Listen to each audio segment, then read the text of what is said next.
Well, good morning.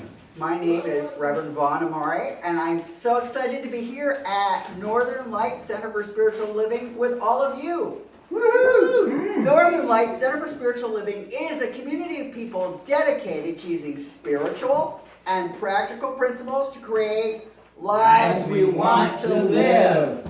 And Northern Light Center for Spiritual Living offers practical and spiritual tools to make positive changes where? In our lives.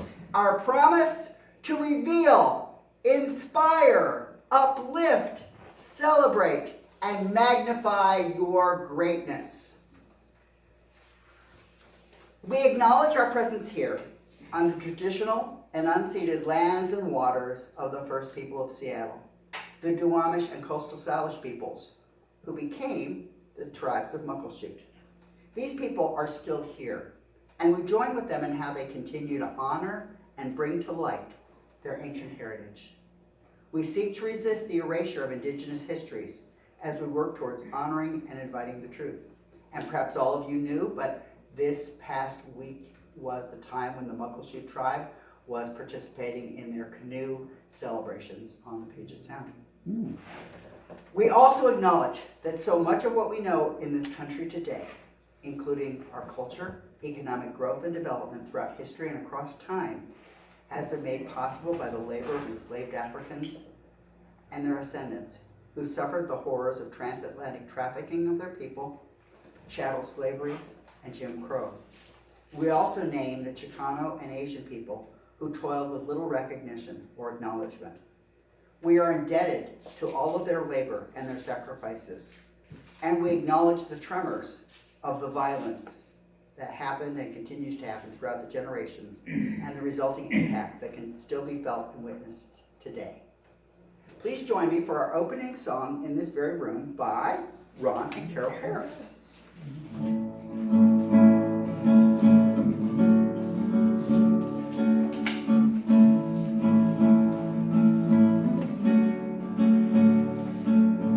In this very room, there's quite enough love for all the world. And in this very room, there's quite enough joy for all the world. And there's quite enough peace and quite enough power to walk through our every fear. Your spirit, sweet spirit, is in this very room.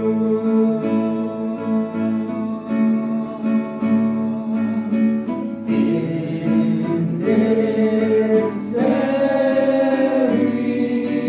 room.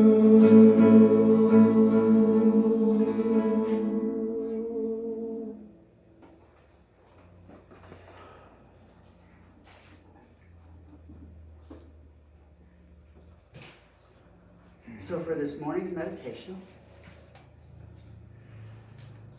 I invite us to just relax into the chairs if we're sitting in a chair. And just pay attention to the support of the seat. Pay attention to the ground beneath your feet. And slowly, let yourself become more aware of our breath. And with that awareness of the breath, we may deliberately breathe in through our nostrils. And when we breathe out, to exhale through the mouth. And we can exhale with a ha sound or with an ah sound, or just some way to let whatever we've been carrying, to let it out. For our breath is always available, whether we know it or not. So breathing in and breathing out. With every breath in, our hearts speed up. ready for action. And with every breath out, our hearts slow down, allowing us rest and recuperation.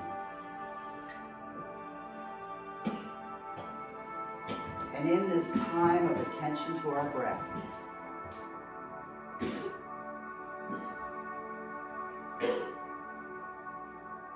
that sensation of getting ready on the breath in and resting on the breath out, I'm going to invite us to consider our passions. What is it? What are the things that call to us deeply? What are the things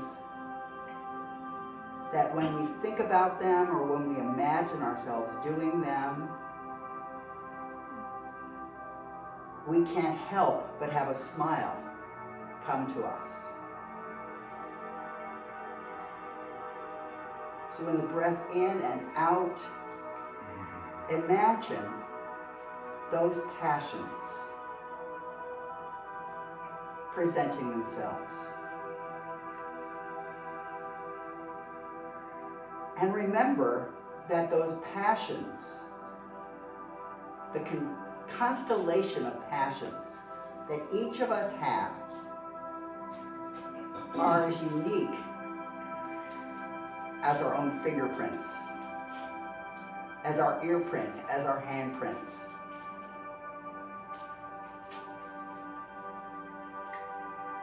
No one else in the world will love and be as excited about what excites us as us.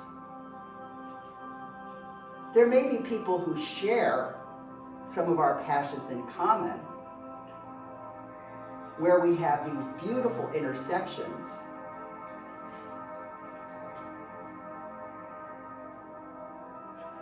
And those very same people have things that we question. How could anybody ever like that?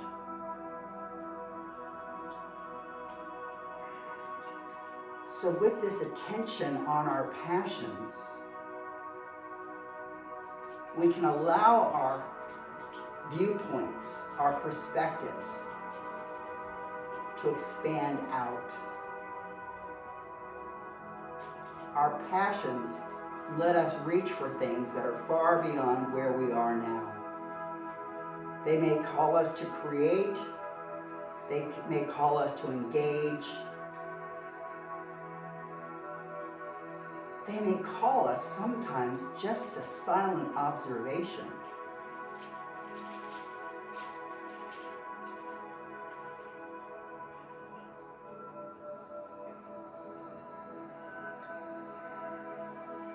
And as we allow these passions to rise up,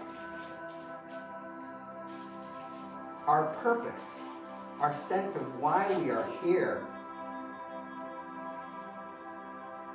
our sense of why we are here may become more clear.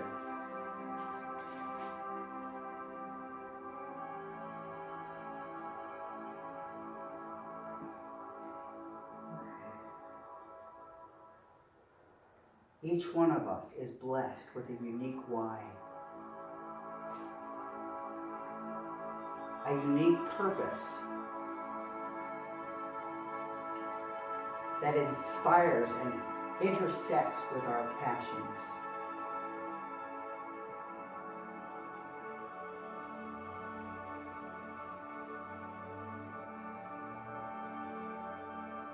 And again, with the breath in and with the breath out,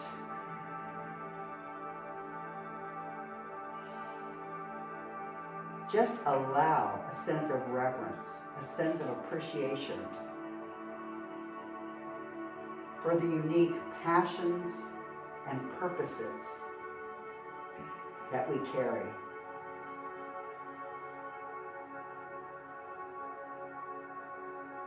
That we are here blessing that our presence is a gift.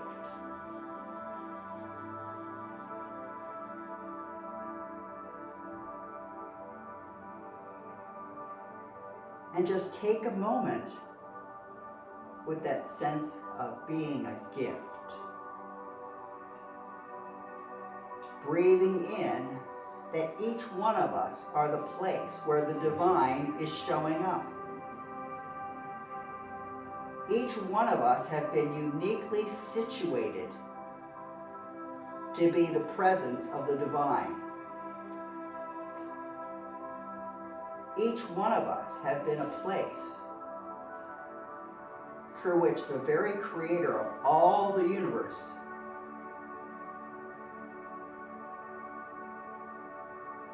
gets to show up as close as our breath, as close as a handshake or hug, or seeing or being seen.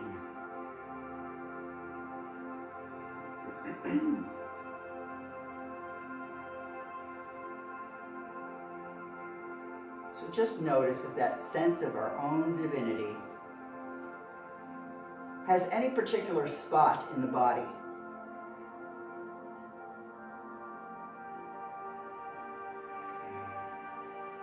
Are we aware of our voice with the words that we say? Our hands with the work that we do? Our minds with how our thoughts contribute? Our feet with how we dance and move and march and parade?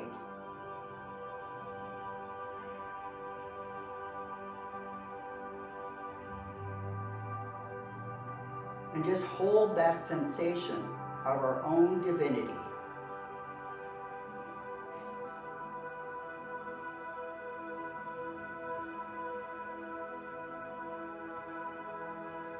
And just as within our own bodies, it extends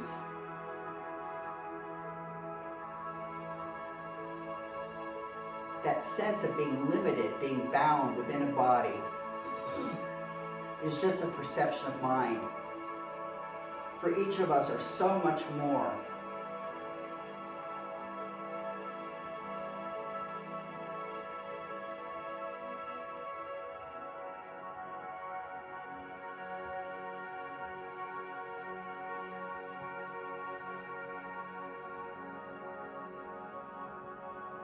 So allow ourselves to become aware again of the seat that's holding us up,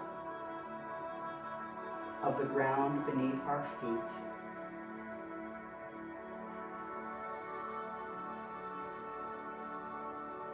If you'd like, wiggle your fingers and toes and allow yourself to come back to the room, opening your eyes. And so it is.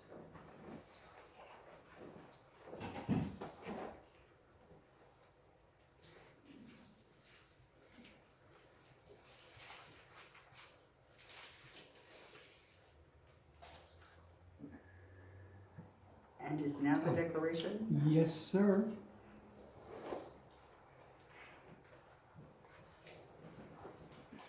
One moment, please.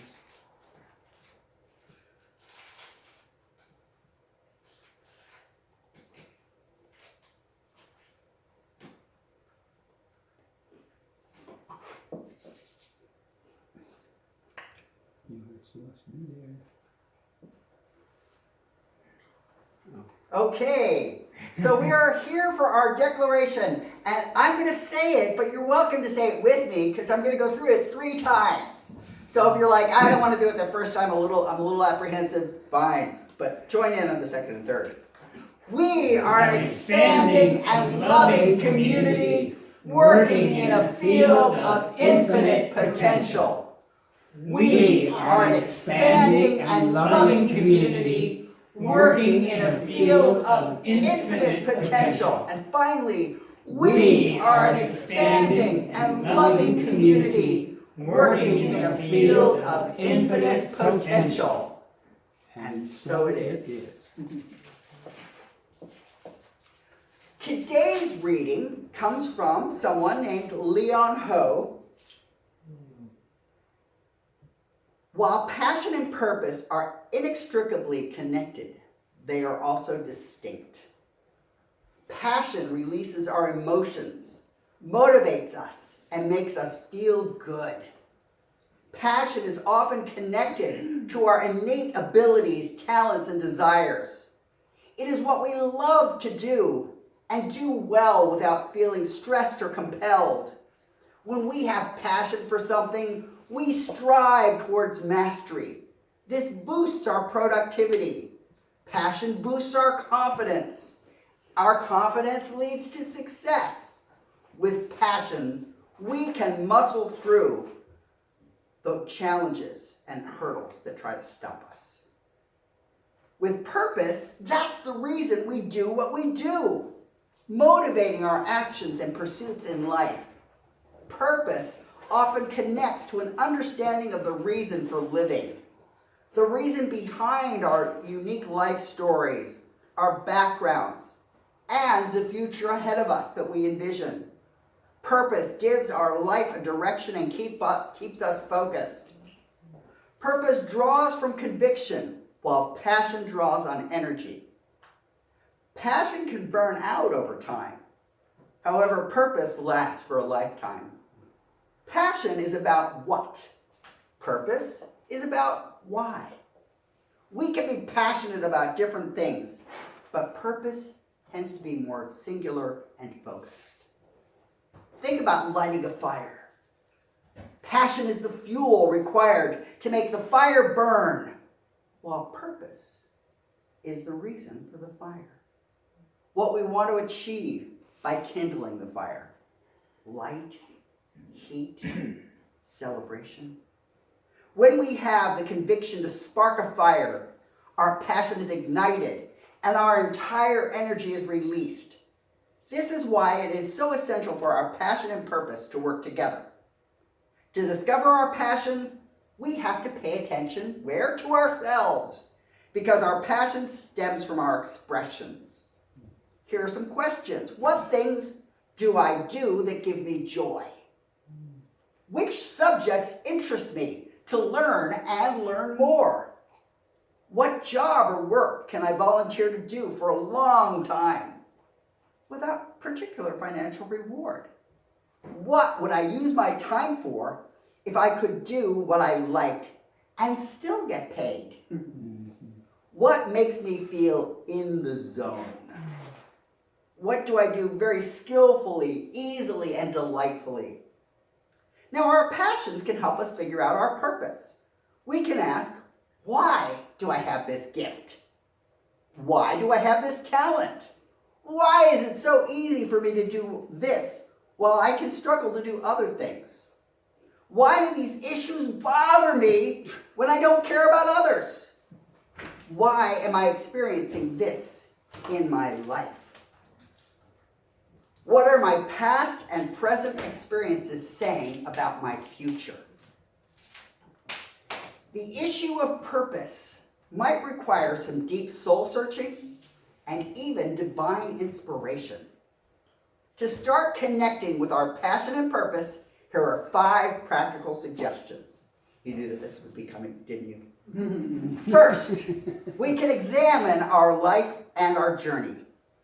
Do a soul search on what our true passions and purposes are.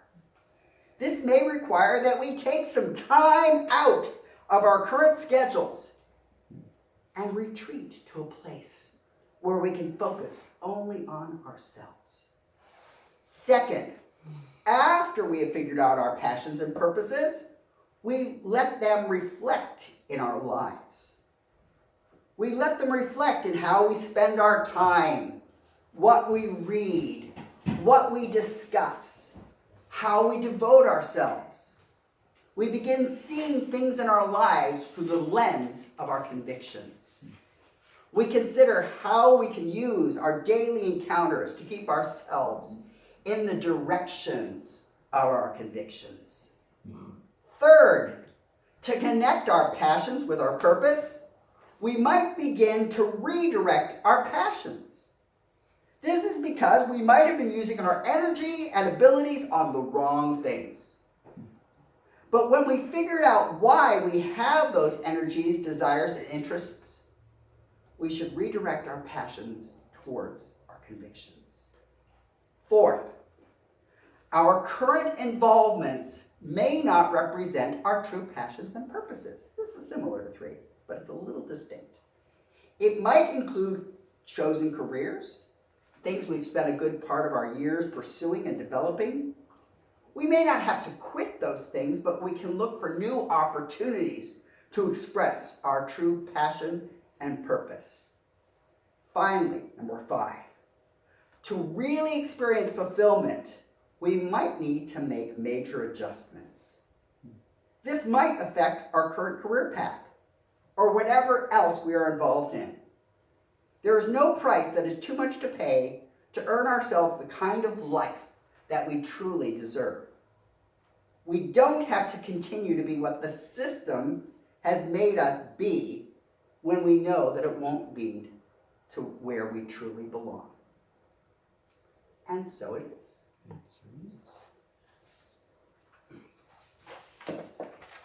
So I didn't do a song last month because I started the month with COVID and I was never really out of the fog to come up with a song that made sense. So I do have one for this month, and it's called Living My Purpose. So words are pretty easy and it's kind of repetitive, not unlike many of the chants that I do, with the reason of being able to invite people and singing it. So I give the world my best, I offer with my whole heart, I lift my mind to each test, my passion guides my part. I love this life that I live. I love my purpose, my gift. I bless this life that I live. I bless my purpose, my gift, my gift. All gifts.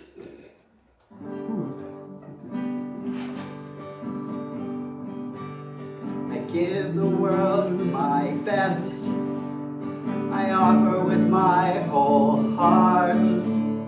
I lift my mind to each test. My passion guides my part. I love this life that I live. I love my purpose, my gift. I bless this life that I live. I bless my purpose, my gift. All gifts. You give the world your best. You offer with your whole heart. You lift your mind to each test. Your passion guides your part. You love this life that you live. You love your purpose, your gift. You bless this life that you live. You bless your purpose, your gift. All gifts. We give the world our best. We offer with our whole heart. We lift our mind to each test. Our passion guides our part.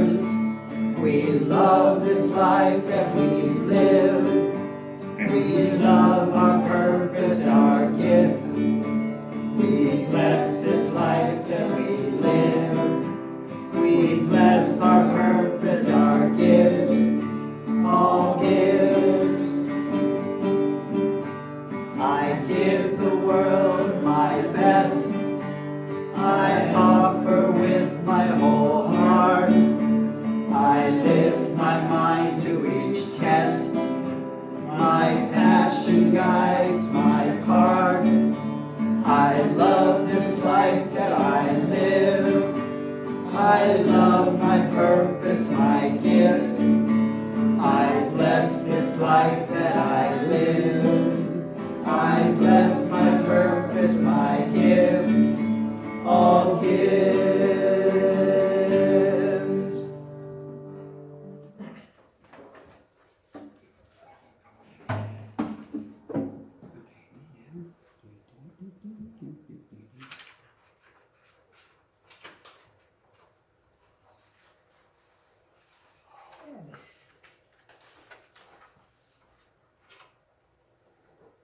I did not know she did this song. Oops. With or without the pips. Yeah.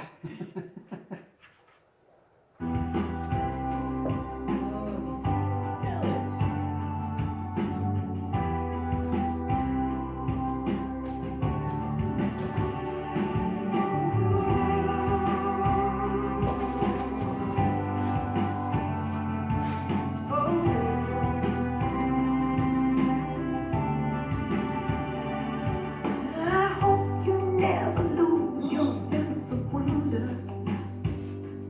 You get your fill to eat, but always keep that hunger. May you never take one single breath for granted. God forbid love ever leave you empty-handed. I hope you still feel small standing by the ocean. Whenever one door closes, I hope one more opens. Promise me you'll give faith a fighting chance. And when you get the choice to sit it out or dance, I hope you dance. I hope you dance. I hope you never fear those mountains in the distance, and never settle for the path of least resistance. Living might mean taking chances, but they're worth taking. Loving might be a mistake, but it's worth the making. Don't let some helping heart leave you bitter. When you come close to selling out, reconsider. Give the heavens above more than just a passing glance. And when you get the choice to sit it out or dance, I hope you dance. Oh, I hope you dance.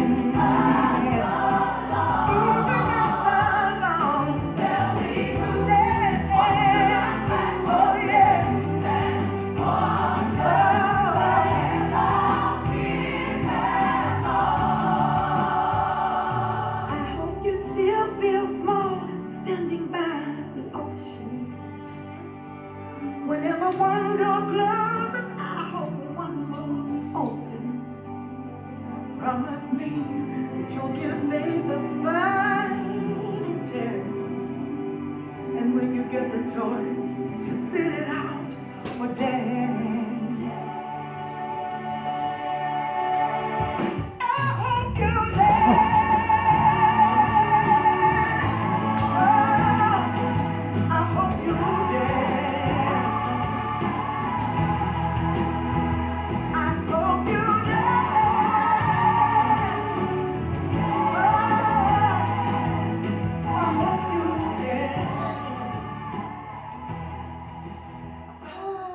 Good morning. Good morning. Good Northern Lights.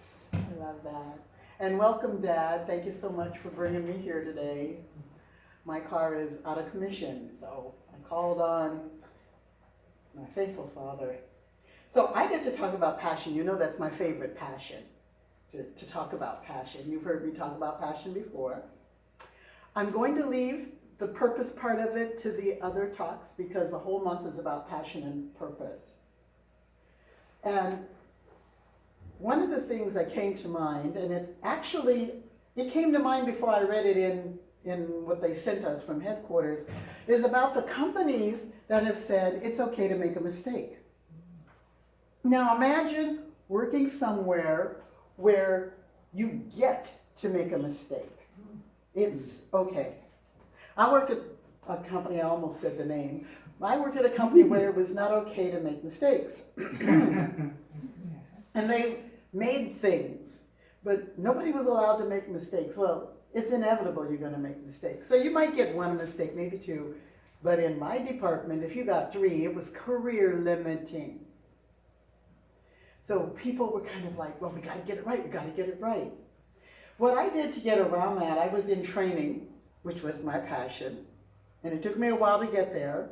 And I discovered these different ways of training because people learn differently. And I studied what was accelerated learning, where they used music and they would, if they were teaching a foreign language, they would have you serve the dinner in French and name everything in French, and the food, the plates, the forks. So it was all French and you were immersed in it. So it was so creative. So I was going to bring it back to the company, but if it didn't work, because it was a blue tie company, if it was too far out for them, I'd be in trouble.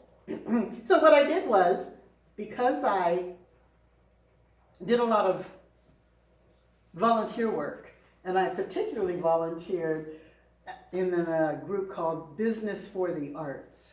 So we brought all our business techniques to these companies that were artistic companies like dance and orchestra and acting and what have you. And we gave them our stuff, our skills for free. So I tested all of my, what I thought would be interesting ways of training. I tested them on these people, and when I found out how to do it well, then I brought it back to the company I was working for and tried it on them. And so when I did this, they would say, well, you know, Pamela, she's a little different. She's an artist. So I got away with murder. But my people in my room had a lot of fun. So that's note to self number 1. Try something new in a safe place where you have support and where if you make a mistake, you won't get fired or have everybody die laughing at you because it was a safe place. By the way, I have 4 note to selves. So number 1, make it easy on yourself. Try it small, make it a safe thing. Then moving into passion, just yesterday, literally yesterday, I was talking to someone who was telling me, I hate my job, I hate my work, I hate it. They're icky people, they don't think broadly. She had a list, and it was valid. I could understand why she wouldn't like it. Who hasn't liked a job now and then? And I said, yeah. And I said, so where's your passion? I think it was the wrong word. She says, I don't know where my passion is. And I said, well, you know, what would you love to do? So she named a few things. I said, okay, now that's a start. But I'm connecting to her passion. And some of you know I've been a career coach and an executive coach for years. And frequently I have asked people, well, what do you want? What's your passion? What would you love? And they can't get out of where they are in their heads to explore what they might love. We do a lot of, this is what I have to do. This is, I need to take care of my family. I have to work. I need to feed the kids, get them through school, etc. I don't have time. People have told me, I don't have time to look for a job I would love. I just need to find a job. So these are people who've been released from work. I did a lot of that work. And I would tell them, it takes as much effort to find a job you would really love as it does to find one you wouldn't. It's going to be work either way. You're going to have to work at it either way. So why not get an idea of what you'd really love to do, and then we'll use everything and go that direction. Some of them, not all, bought into that. But with our passions may be hidden. We may have been told, you can't do that. It's not going to work. You won't be able to make a living. And in some of those cases where I heard that, I thought, well, they're right. You know, I can't make a living as an artist. And so that's what I was thinking. But much later, I discovered there were many different ways to make a living as an artist. You could be an illustrator or a designer, or there were ways to make a living as an artist. But because I had bought into you can't make a living as an artist, I let it go and studied foreign languages instead, which is really a very practical major. No, it's not. It's right up there with being an artist. But he got me into the airlines, which got me into human resources. Bada bee, bada bum. So it was a good thing. So our passions are hidden from us sometimes. We believe we can't be successful if we use them. They're unexamined. We haven't even gone there. Or we've gone there, but we're scared. Oh my God, I'll fail. People will laugh at me. They'll point. I'll be excluded from all my friends. People will criticize me. I'm going to embarrass my father. I have to say that I so admire him. He's very artistic, musically inclined, and he decided to join this ukulele group.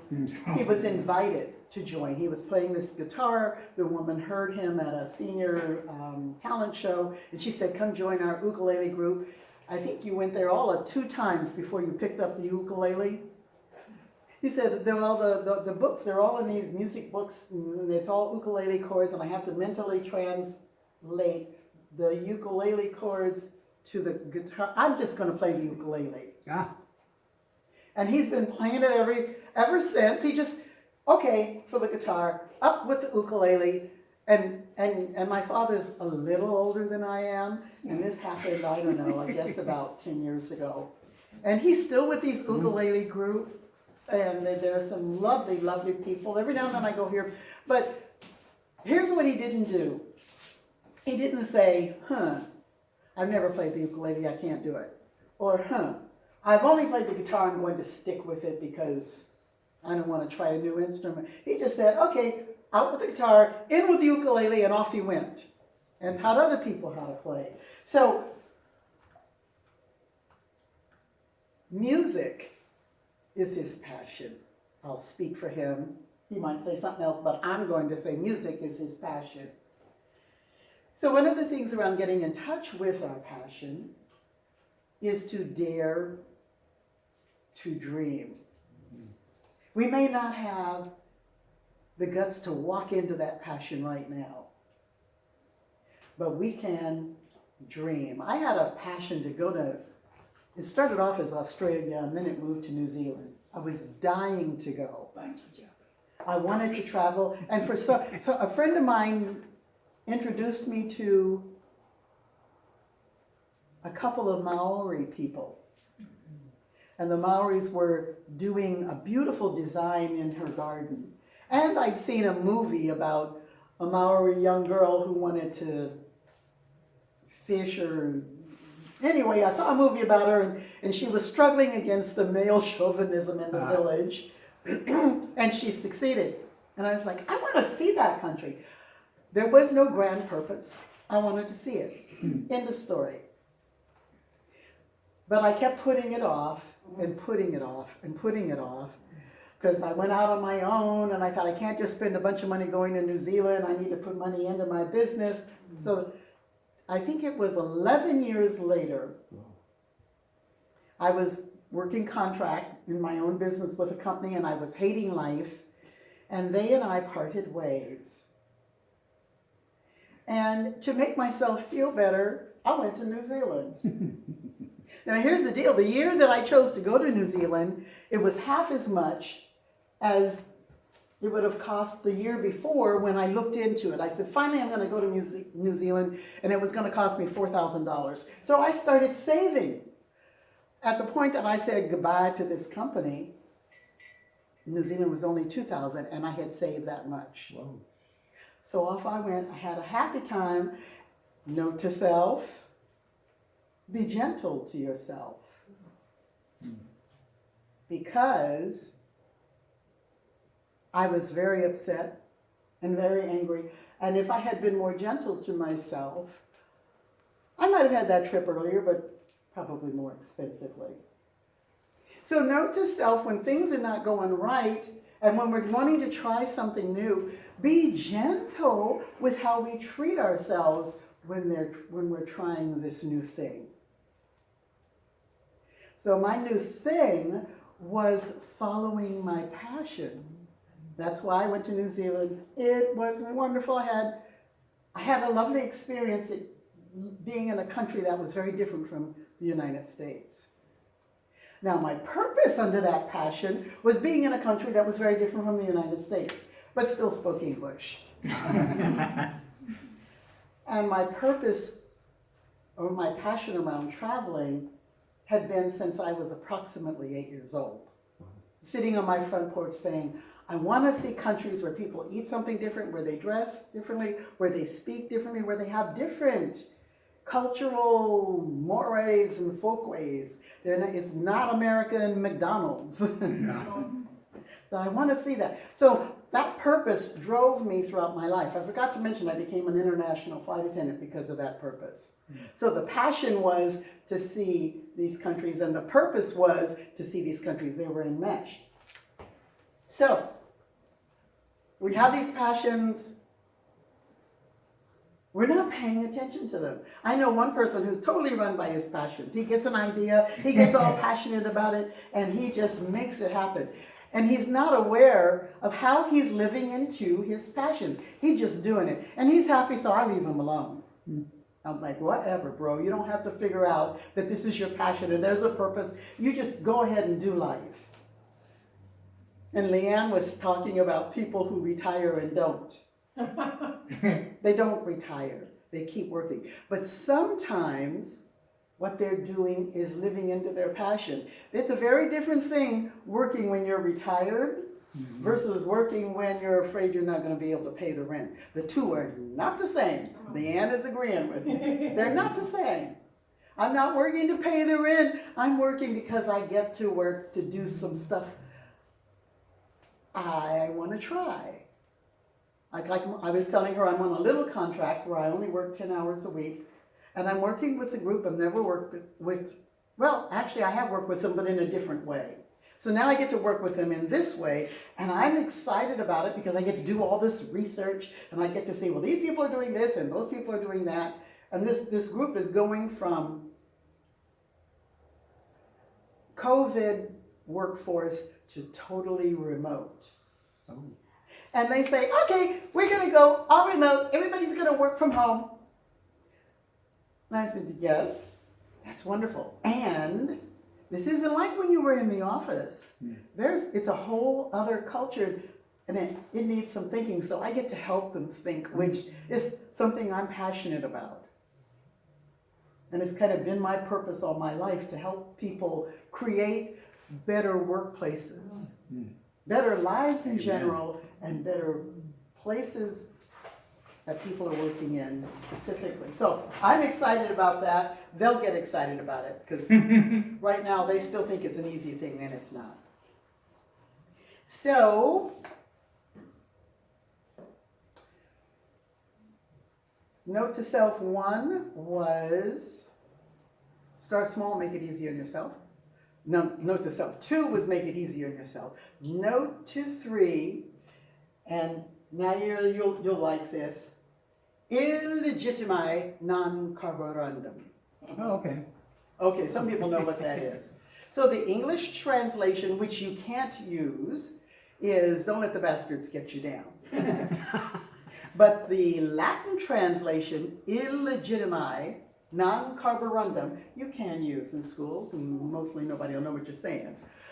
But don't let the naysayers, the you can't do. You know, I've talked about having a positive posse. Does anybody remember that? Somebody was in the room. Yeah, good. Thank you. So you've got those people who say, you go, Jeffrey. You can do this. And how can I help you? That's a positive posse. Not those people who say, oh, I don't think you can do that. Or, you know, a whole bunch of other people have done it and they failed, so you will too. They don't know that. They don't have a consciousness dipstick where they can dip in and figure out how smart you are or how able you are. I don't have it. Only you know, and you only know through doing it. So, illegitimi non carborundum. By the way, I learned this back in many years ago. Don't let them get you down. If you got people in the world who are telling you, you can't do this, you're gonna fail. There's another expression called feed the devil with a long spoon. Now, we don't believe in the devil, but what it says is don't get too close to negativity. You can't always get it all the way out of your life, but don't get all wrapped up in it. Don't buy the story. Don't build a place to live in there and furnish the living room of negativity. Don't do it.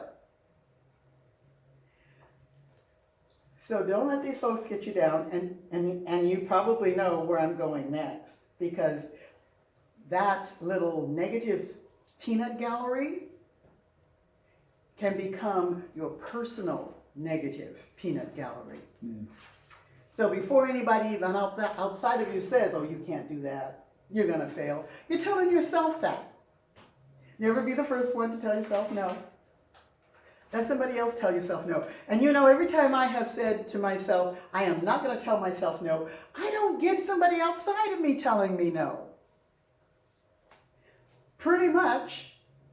Or if they do, I am so already determined to do what I'm doing, I don't even hear them. So you have to watch the negative posse we're carrying inside ourselves. And when you see it, hear it, talk to the hand. Someone once said many, many years ago when I was in training, they said, well, those negative voices are there to protect you. And they have been. Like not being an artist and getting a real job would protect me, allow me to buy stuff, have a successful life. Since I didn't believe that it was possible to do it as an artist, you know, that was a protection method. But sometimes the negative voices are trying to protect us in a way that's not needed. You know, we've grown, we've learned, we've experienced, we've expanded. Maybe yesterday we couldn't do it, but maybe today we've learned enough where we can make a difference and we could do it. So when our own voices are telling us no, stop. Think about how you could do it anyway. Think about what the joy is. I have it all the time. I mentioned, oh yeah, I paint. I mentioned I paint. And every time I start with a canvas, is this picture going to be worth anything? Is anybody going to buy it? Well, considering how many paintings I have in my house, maybe I should never ask that question. People do buy them, but I have a lot more people I haven't bought. But why am I painting then?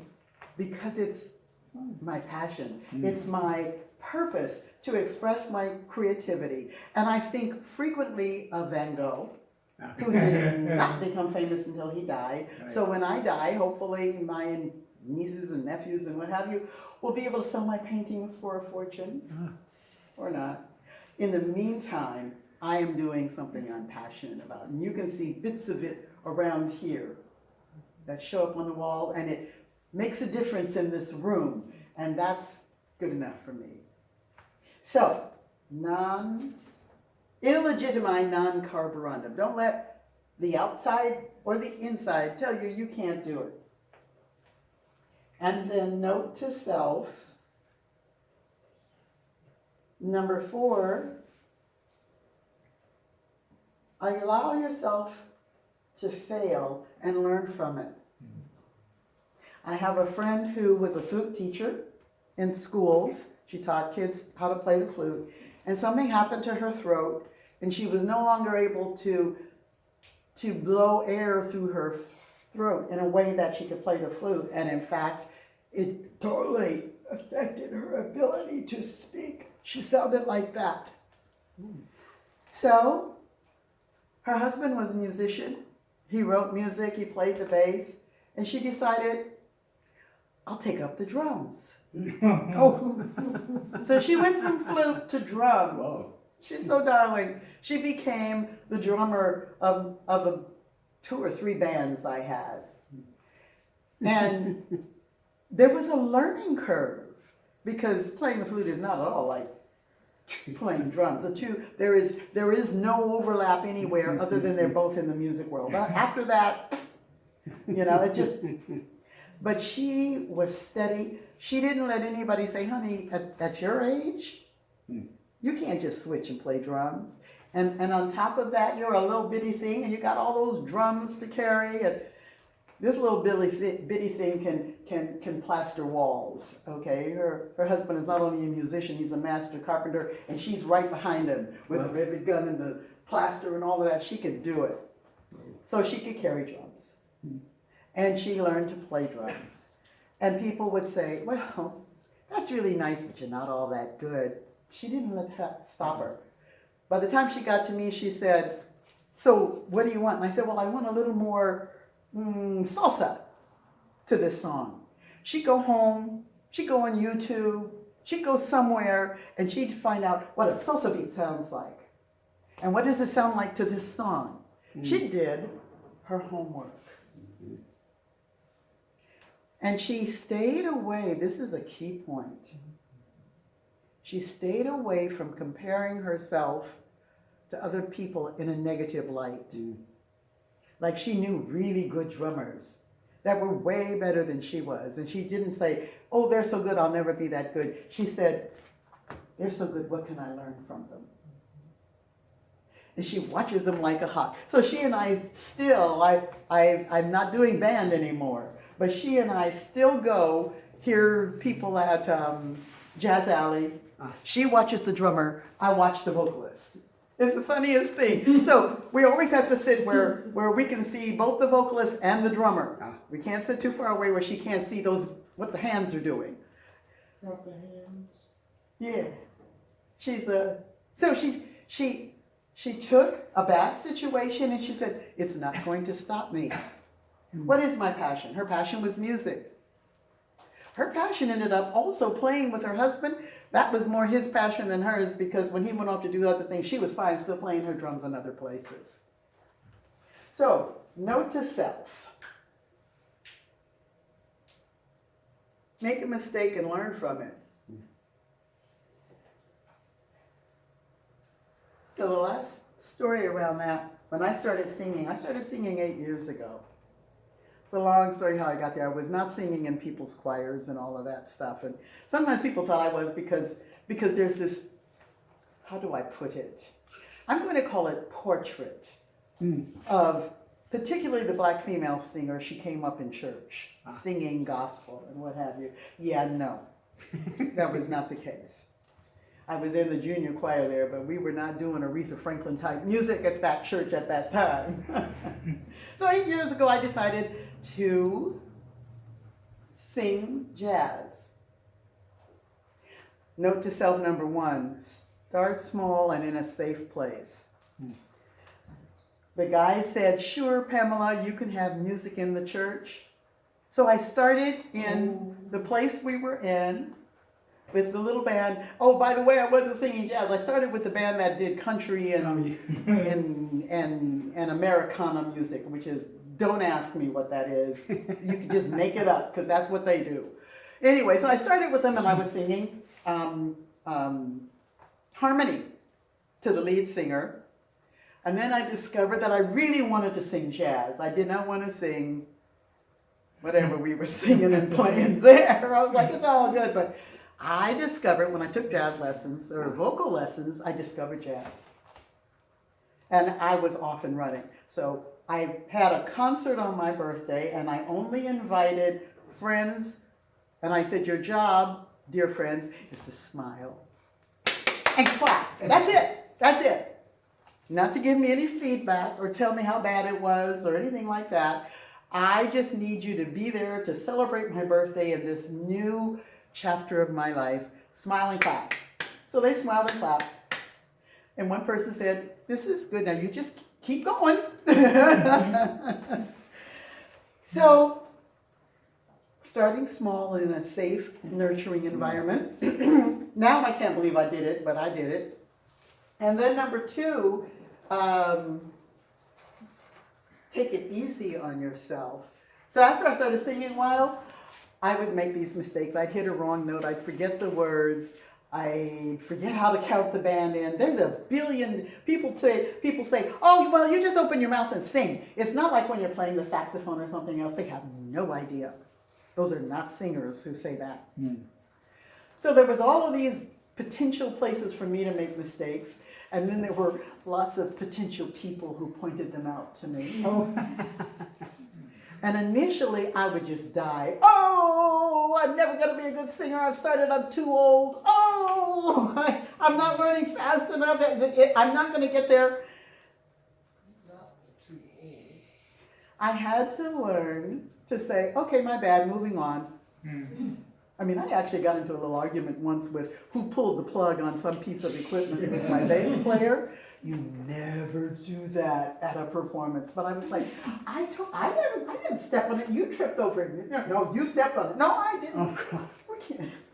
Fortunately, somebody said, stop that. Yeah. And we went on. Okay,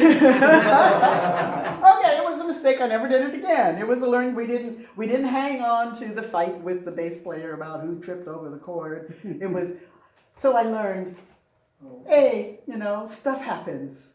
Move on. And then, last note to self, allow failure and learn from it. Kind of along the same line. So I started with my bands having a debrief. This is what we did well. This is what we messed up in or need to change after every gig that we did and after some rehearsals. So it was a learning environment the whole time. Now think about it. Where in your life could that be important? Where in your life could say, okay, that was a mistake. I'm learning from it. Next time, we'll do this or that. Or we'll really like this piece of it, but we'll change this. We don't have to fall on the sword of the mistake. We don't have to commit, what is it, the Japanese? Harikari, or my favorite word, seppuku. So harikari, I think it goes straight in. Seppuku goes in and up to make sure you're dead. Yeah, I can think of other ways to die besides falling on the sword. But we don't have to do that. We can say, okay, my bad. And here's the thing. If we don't fall on the sword over it, other people won't either. Okay, yeah, that was a mistake. That's the most important thing. So there are so many times in the United States where things have happened. I'll never forget the tankard that, due to some error the captain had, crashed and there was oil all over the ocean. Yes, that one.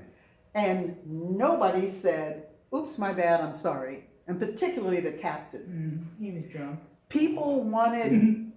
It wasn't going to clean up the shore, but the fact that he wouldn't say, I don't know really what happened, but I'm really sorry it happened. He didn't even really have to take the blame, although he was ending up taking the blame, whether he wanted to or not. But sometimes just saying, okay, my bad, I'm sorry, and you let it go. Other people are like, and they let it go. They let it go. So, we've got this passion in us. We get the joy of living it. And the last thing is that we've got divine support. I talked about that with that positive posse. I said we got people out there who love us and who say, yes, you can do this. But I said we also have a power beyond people that not only supports us, but is turning somersaults to help us make our lives happy, if we will, happy, productive, good, enjoyable. It's there if we will allow it to come on into the room. And final thing, the beauty of following our passions, the beauty of allowing ourselves to try different stuff, even though we might fail at it, brings so much into the world. And a lot of times people think, well, this is all about the arts, but it's not. I have this short video for the end of my talk that I found in the medical field, where we need all the creativity and thought we can have, that there are some surgeons who've made one small change. Can you find that, Michael?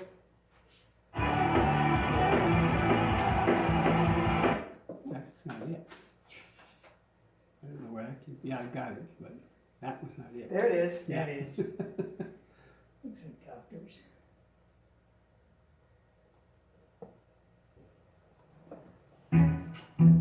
has come, and the land is dark, and the moon is the only light we'll see. No, I won't be afraid. No. I won't be afraid, just as long as you stand by me. So darling, darling, stand by me. Oh, stand by me. Oh, stand. So I don't think any of us have seen What if you that could do happen. SEO smarter and faster? But it's beautiful to know that it is happening, that somebody said, these babies are so afraid of going into surgery, we'll make it fun. We'll put them a Superman or a Batman or a Green Lantern cape on them and fly them into the operating room. What a deal. What a piece of creativity. What a lovely way to live into the passion of curing and helping people and healing. So our passions have the potential to make that kind of a contribution in the world. So your homework is to give some thought to some passion you have and water it, fan it, grow it. Let go of the fear of making a mistake. Let go of the fear of it not being appreciated. Go for it. And so it is. And thank you.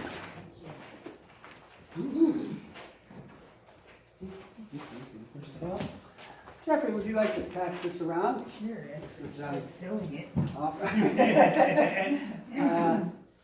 We're, because we do have bills to pay, tithes to send out we send out quarterly tithes to our main headquarters and to Baby Watoto and to UNICEF. We do that once a quarter, and your giving helps to do that. And let's see what else. Oh, first of all, I want to thank Reverend Pamela. Yes, that question of what do you want? That is, to me, the hardest question in the world for me. And I don't really understand why. I've got some ideas why, but to sit down and actually be quiet and listen and allow that voice to speak, because that voice knows what you want, and that voice is also you. But you're afraid to say it, or afraid to step out into that passion. And it is different working after you retire. My work here is totally different than the work I did before. Extremely, it's night and day. But I enjoy this so much more. Sometimes it's got its little issues and its little technical bugs sometimes on Sunday that drive me up a wall. But I have to let go of that. And the last few Sundays there really haven't been, knock on wood, any little gremlins around. I think they went back to the other place. And the thing to dare to dream, that is a big one, because sometimes we don't dream, we have nightmares instead. Because we get so negative on that we can't do it. And we're our own worst critics and enemies, We learn things as a kid where people have said, you won't amount to be anything, or you can't do that, or what do you think you are, or who do you think you are?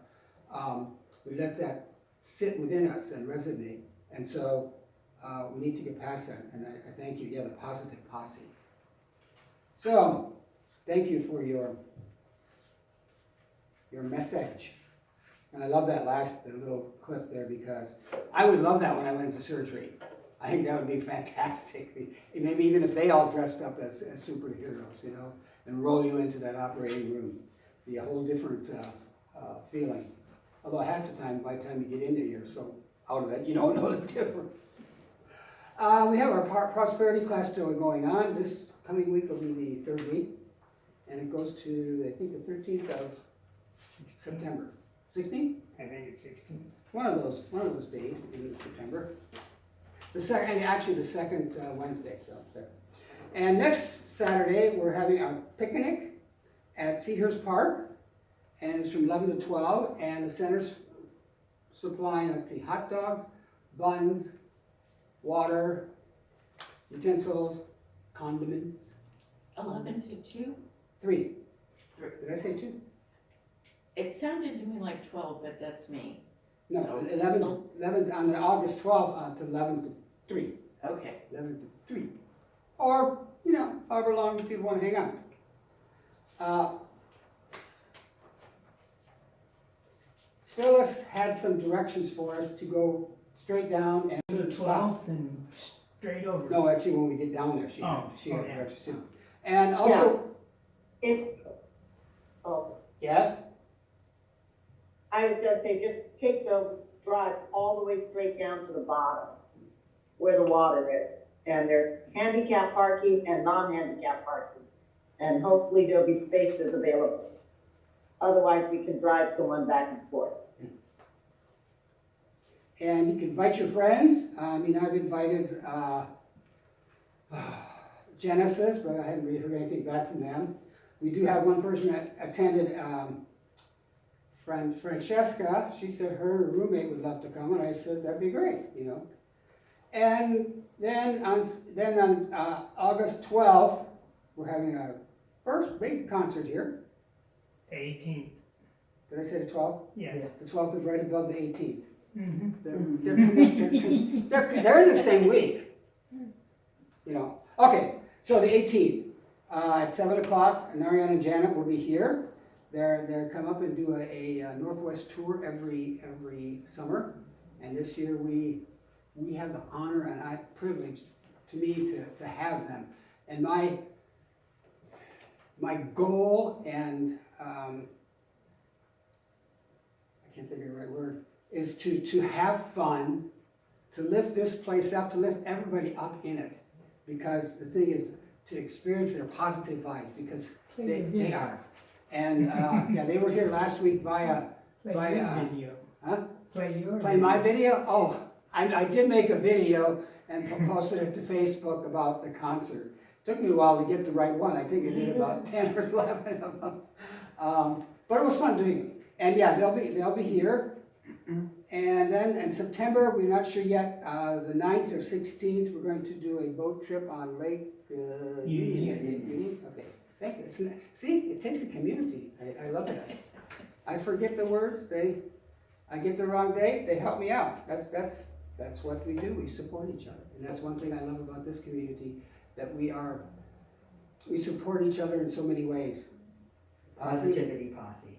Yes, through the class, we have divided up in 2, and we have what they call positive posse. Is that what? No, what do we call it? Anyway, celebration, and we text each other positive things that have come to light, come to our attention through that day, and it kind of lifts you up, you know. Somebody says something, oh, okay, then you think about, well, what did I have? And so it gets you out of off your pity pot. Damn it, get off that pot. And so I just want to give thanks to each and everyone here. And to those online and to those in the ethers, wherever you may be, that have ever connected to Northern Light Spiritual Center. Because you are what makes this center up. Your presence, your power, your passion, your love, your kindness. That's what makes up Northern Light Spirit Center for Spiritual Living. And knowing that you are supporting us, and we are supporting each other, that lifts us up and gives us the strength to put on our cape and to be that superhero that we are. And so with that, I just want to use this, it's, I don't know how to pronounce it because it's a Hawaiian word. And I'll have to learn that because it's a Hawaiian prayer. It's, I'm sorry, please forgive me, thank you, I love you. And so it is.